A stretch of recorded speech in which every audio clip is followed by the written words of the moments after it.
Oh, the 1980s. And Family Computing Magazine. Remember that one? I love that magazine. Every month I try to enter the code for another Apple IIe program. I type it in and inevitably there'd be a mistake and it wouldn't work. Some syntax error. It was the worst. But now it's 2026 and I have AI. And I can tell it to grab the text from the Internet Archive, paste it into an Apple II emulator, and presto, my 1983 dreams have come true. Now, it turns out you can do a lot more with AI than just copy and paste some Apple II programming. And that's what I'm going to show you today. I had a little conversation with Claude, or Claude if you prefer, but can we just agree that it should not be pronounced Claude? It's a name. It's a French name. It's pronounced Claude, just like the great Claude Lemieux. Remember 1986? Remember Game 7 of the Adams Division final against the Whalers? Canadians' goal is 6th of the series, scored by number 32, Claude Lemieux. Lemieux scored in overtime. The Canadians won. They went on to win the Stanley Cup that year. But that's not why you're here. Or maybe it is for some of you, but most of you are here to see what is this software thing that you saw in the YouTube description. So here goes. I worked with Claude on this application to make de-interlacing my videos easier. I wanted all my preferred settings in one place. So here's how you get this tool.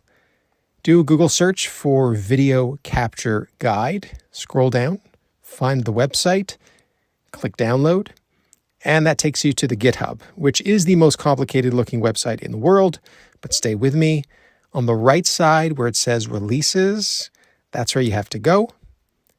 And then you download the exe file. That's all you have to download, just the exe file. Now listen, your browser or Windows might think it's a little sus. That's fine. It may give you some warnings. Try to get around those warnings the best you can. Do a virus scan if you must. It is safe. Now, when you run it, you're going to see this black box thing in the background. Just ignore that. It's just part of it. But here is the app, the VCG Deinterlacer. You can go full screen if you want, and then press start to go through the wizard. So you can go find your file on your computer and then drag and drop it in here. Now, part of the reason I made this is that when I was a newbie, I was always frustrated, trying to figure out the settings to use in hybrid. Now, this replaces that complicated hybrid screen where you have to manually calibrate everything. So I've set the crop to 8 pixels on the left, 8 pixels on the right, handles the aspect ratio, as well as the pixel aspect ratio. And it uses QTGMC at its most effective, least destructive settings. All right, now let's click Process Now, and you can choose your format, either ProRes or H.264, MKV.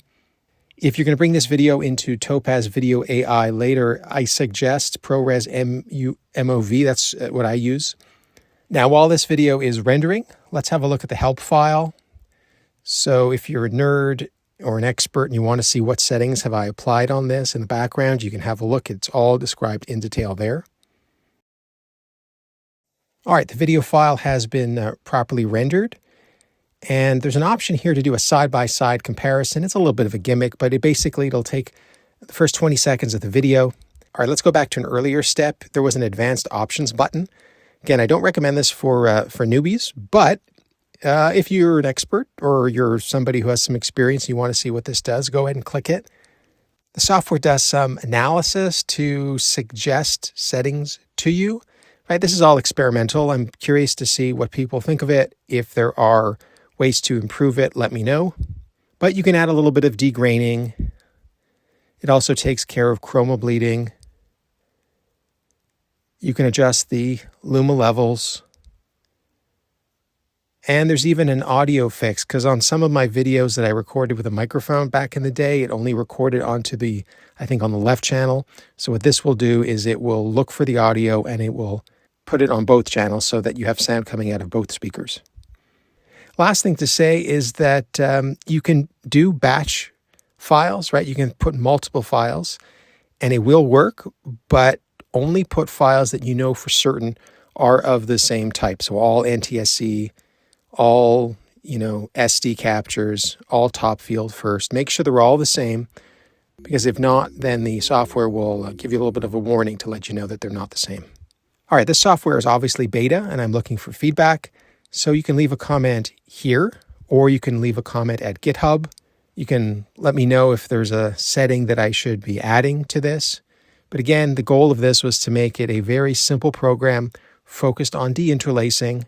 Does some other stuff, but really it's a de-interlacing tool with the de-interlacing settings all pre-configured to help folks who are starting off who don't want to have to hurt their brain trying to figure out PAR and SAR and all that stuff in those other software.